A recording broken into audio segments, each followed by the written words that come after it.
parang solid ang mga Pilipino dito, no? Alam mo, I mean, here, actually, Elk Grove / Sacramento is the most highly populated ng mga Pilipino.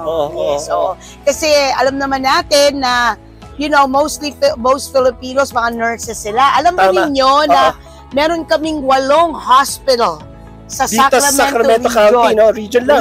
Grabe. Yeah, from Placer County to Yolo County, Sacramento County, and San Joaquin County, which is just the nearby. Kaya lahat ng mga nurses from different parts of the U.S. Or even parts of the world, like I have a client from Singapore, pupunta sila dito para, you know, makakuha ng trabaho to become nurses. And Sacramento is such a huge county as well. Like Hindi lang yun. Kasi yung quality of living, tapos they have good public schools, tapos safe, and then at the same time, their money could go a long way. For sure. Para makabili ng bahay. Kasi kung pupunta sila ng San Francisco Bay Area, 1 million.